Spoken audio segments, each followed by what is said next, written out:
To discuss this, I'm joined by Jide Ojo. Thank you very much for giving us your time, Jide. As a political analyst who has observed the off-cycle elections in the 3 states and have seen some of the comments that were presented on Nigeria tonight. On the one side, civil society saying something will further decline from whatever progress we might have made.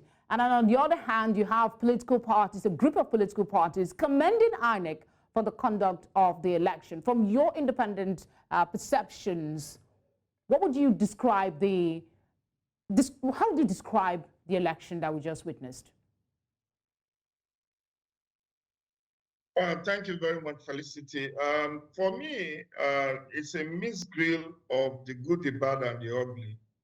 And as usual, the political class have not demonstrated willingness or interest in deepening of democracy in this country. However, let me start from the positives. Quite a number of things went well.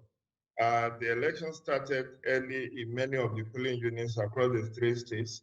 Not exactly at 8 a.m., but in many places, elections started before 9 a.m., which is a far cry from what happened during the general elections.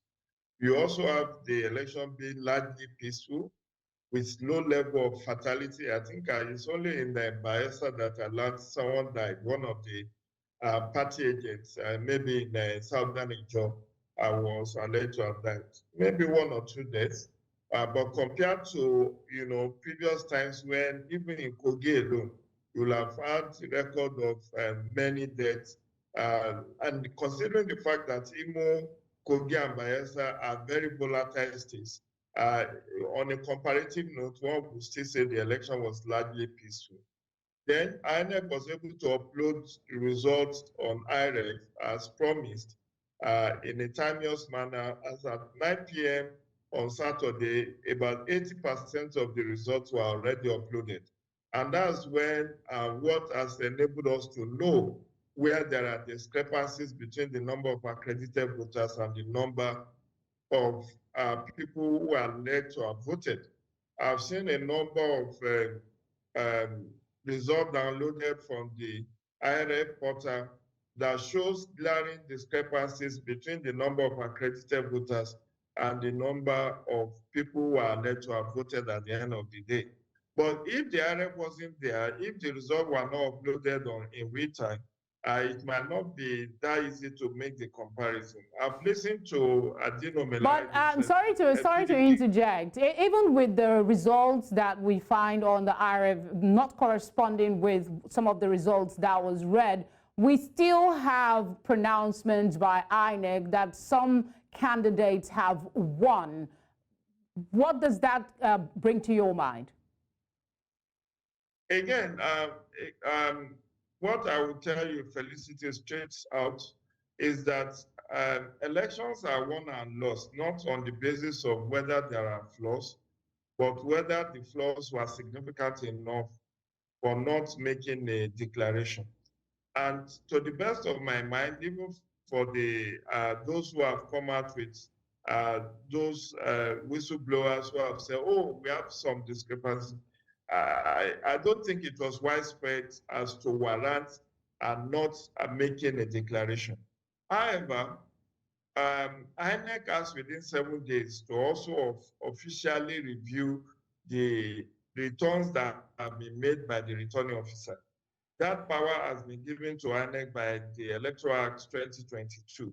And if there are petitions received from the political parties or from the candidates who contested in this election, I believe INEC, and I will encourage INEC chairman to activate that review power to review, because this will go a long way to sanitize this process where there have been inflated results.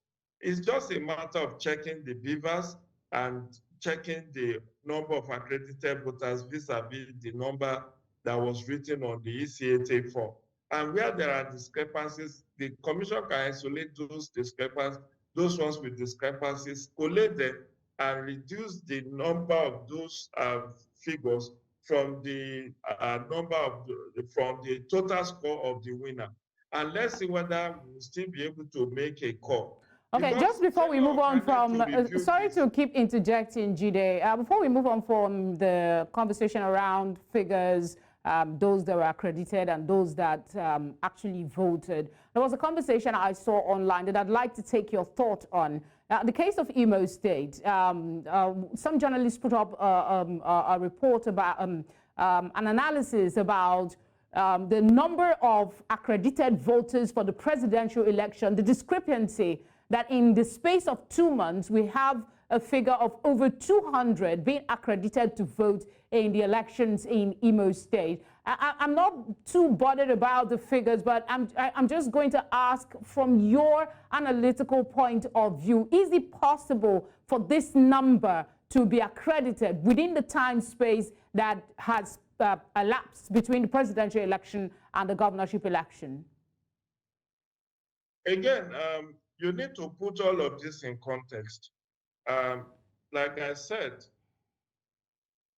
it is within the powers of INEC to review the results that have been made or declared by the returning officer. And I will encourage INEC to activate that power by reviewing those polling unit results, checking the beavers, check the uploaded results on IREF, and see if there are discrepancies. Where there are discrepancies, you can then isolate those results and make deduction from the overall results that was declared in favor of the ruling party or the ruling candidate. So I know that even in Imo, according to Young Africa, in about 40 polling units across some local governments, there were no election, and yet results were uploaded on the IRF portal. So INEC needs to review and clean up these results so that in the final analysis, even if the candidates who have lost will challenge the outcome of this election, they will be challenging the credible results as pruned and as cleaned up by INEC. But if INEC just wait this thing and allow it to slide, I can tell you in Edo and Ondo states next year, there will be worse atrocities committed. Unfortunately, that's the much time will permit us. I'm so sorry to interrupt again. I'm told we're out of time for this interview. I look forward to having more time to talk with you about, do a proper post-mortem of the by-elections in Nigeria. Thank you very much for speaking with us. My pleasure. Do have a great weekend, week ahead. You too, sir.